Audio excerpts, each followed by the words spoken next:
There we go. LinkedIn. And YouTube. There we go. Nice.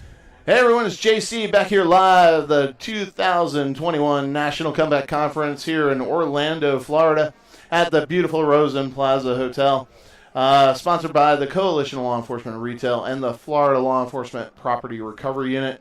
I'm here with John Powers with Face First. John, great to see you. Great to live see you and too. in person. Happy to be here. A little bit unusual after the last couple of years. Yes. So there goes Rich Rossman, the president of FLEPRU. Hey, Rich, how are you, buddy? Yeah, a little impromptu. There you go. So thanks for coming out. Face First, actually a gold sponsor of the event. You've actually been coming to Clear. The Clear side, for about 4 years. So we're happy to be a part of it. Yeah.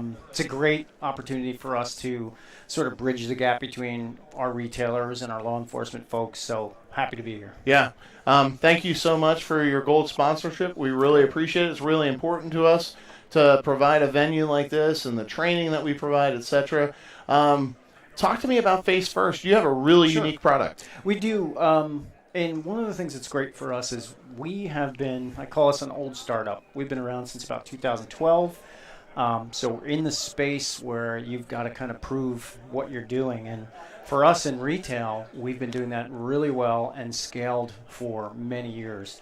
But what's happening from that is retailers who are using it just to generate some ROI and catch some bad guys, they're starting to realize that it's completely emboldened their relationships with law enforcement, because now they're handing them cases that are all but closed, because when we allow that organization to do a search on a face, they're finding that they were in the locations many times. So what does that do for your local law enforcement? Right.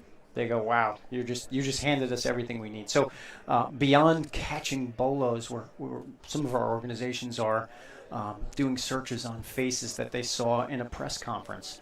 One of our famous cases was a large retailer of ours in the grocery sector saw on a press conference a triple murder suspect they were looking for.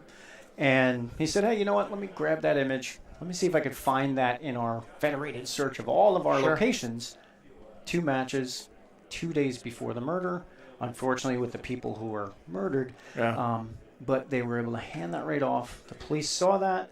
They showed them the car he went into. The police were looking for a completely different car, completely different, and he helped solve a triple murder in days. So those are the things that we do that in are days just beyond. That, sometimes some of those triple murders never get solved. Don't get solved. Yeah. Exactly. So that's an amazing story. That's pretty unique.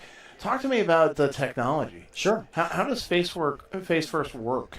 So, and that's a great question too, because even within our own industry, the security industry, folks think they know it if they saw a demo 5 years ago. Sure. And what we did 5 years ago in this space versus what we do now with artificial intelligence and machine learning are two completely different worlds. I was at a conference a few weeks ago speaking on that piece of the puzzle, and I'm trying to implore upon the folks here at these conventions that it's so much more accurate than it was, because we always get asked about privacy and how do you deal with that, and a lot of our customers are just using anonymized data. They're using an anonymous face. They know this person did something to the organization, or it's an employee who just was fired and made a threat on the organization. Take that face. When they return, an alert is generated, and that's the simplest form, right? Yeah. The person sees the alert, and they can go make an approach before something happens. So it's proactivity. The tool is enabling proactivity, but because it's AI-based and because we understand what's happening with a face that's coming in, now I could say, how many people are coming in? What age are they? What's their gender? What does this traffic look like? So beyond what everybody thinks it's just catching a bolo, we're helping with law enforcement. We're helping understand who's actually coming into the space. And besides security, that's so important for so many different pieces of these organizations. Sure, absolutely. So uniqueness of your product, very resilient. Yeah. Talk to me about any restrictions. Hey, I want to buy this product. I want to deploy this product in my environment. what are the hurdles that I'm gonna have to get over? And that's that's a layup for me, because 5 years ago that would have been a very high hurdle. The compute you needed for it then was very steep, and the licensing was steep. So what's happened in the industry now, because of the implementation of AI, and the systems are now way more resource less intense, now we're able to put a very inexpensive computer at the edge, hooked to any camera. I mean, if you've got a 1080p camera, I can use it. Yeah.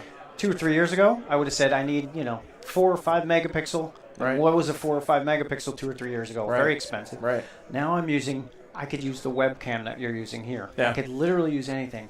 So the infrastructure now for folks to deploy this is so much less than they knew of it even a few years ago. Right. So now we're literally opening doors to organizations that went, wait, wow, I didn't know you're helping solve murders. I didn't know you're helping create safer stores and communities. But I do know it was very difficult to get installed. Yeah. And then we tell them about what's required now, and it really changes the game. They may already have the bigger half of this equation already taken care of. Exactly. Right. So it's been amazing for that to happen. Yeah. And I'm sure that makes that diminishes that hurdle and helps them get across the finish line. And then when we get folks like Ben, who's hitting all these different conferences, talking about the impact of ORC, and I could show them in my system that hey, John walked into that store. Let me drop that image in the system and see where he's been, and now it gives me a map and shows me everywhere he's been in my organization, and it took me 1 second. Yeah. The power of realizing I'm now not strapping someone for hours or days to try to find this guy. I'm doing it in seconds. Yeah. It's one of those aha moments that's fun. When we see the passion that Ben has talking about all these things he's done, we're just going, man, if these organizations had this, it'd be shutting it down before it starts. And I don't want you to make the product so cheap that my wife buys it, all right, and can start tapping into video systems. She already thinks I go to Home Depot way too much. And besides, the wife and kids already follow me on my iPhone, so they know where I'm at all the time. So, you had another very interesting case, and, having been involved in some counterterrorism stuff within my career, talk to me about the thing that Face First contributed to the terrorist investigation. Yeah, so that was really interesting. So there's so many of those stories. One I will share. I won't use the organization's name, but amazing. Very high-ranking police official was hired into a retail organization where the connections to law enforcement were great. Sure. Yeah. So New York City, they were looking for, at the time, the Chelsea bomber. And the connection was there. So the query was made to the head of this retailer that deploys our technology in more than 200 locations. And he said, please, send me the image. Let me see what I can do. Yeah. All these guys got to eat.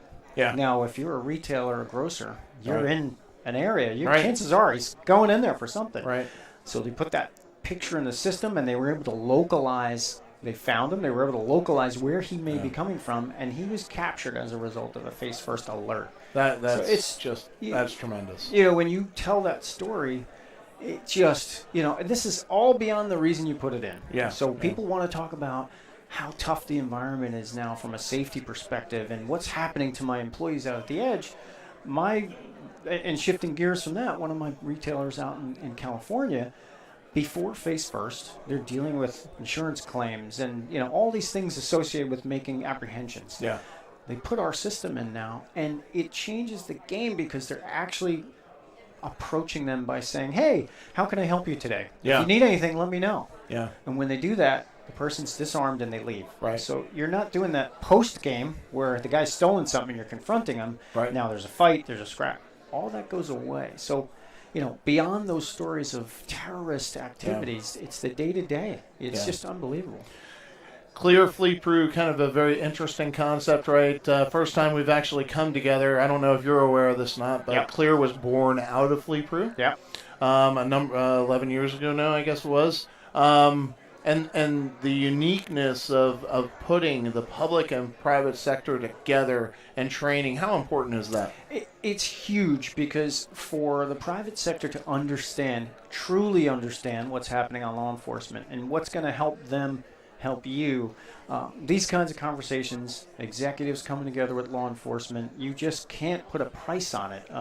We had a similar event we attended recently where it was a really great mixture of retailers and law enforcement, and you just see, the ones that have been here and entrenched, they Sure. know what it takes. Right. But the ones that say if this is their first time attending, wait a minute, if I would have known that 2 years ago, think about how much further we would be with Sure. our relationships and figuring out how to overcome things like, barriers of capture, right? If I've got to generate $1,000 worth of crime just to get you to show up, how else can I We do know this? a number of states like that, which is incredible. It's incredible.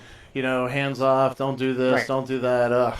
It gets really frustrating. Yeah, to both sides. So. And then when you can take a tool like ours and hand over, like I said, sort of a pre-wrapped, hey, this is what he's done and there's where they've been, it just makes their job that much easier. And then they in turn come back to you and do things like they did with the Chelsea Bomber. Hey, I know you got that technology. Right. Can you take a look for me? Yeah. So it's great. All right, so Solution Provider Hall, you all have a space in there, a booth.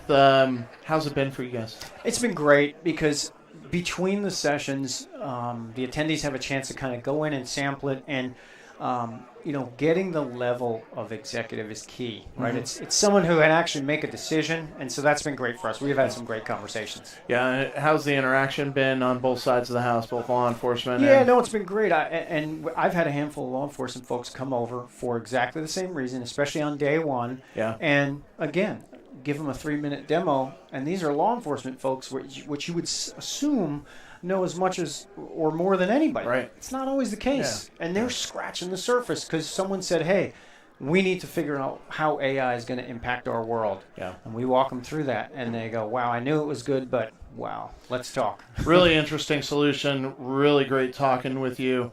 John, I really appreciate it as well. You guys being a gold sponsor.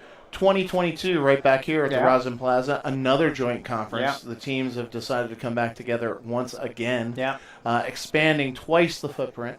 Yes. So we're actually going upstairs and downstairs, That's great. well as I believe the vendor room is going to double in size, because we actually had vendors on the wait list for this and had to turn people away because we just didn't have the room. Oh, that's great. So coming back next year? Yeah, we'll be back. Well, we look forward to it, and thank God we actually can be live and in person once again, so that's a beautiful thing.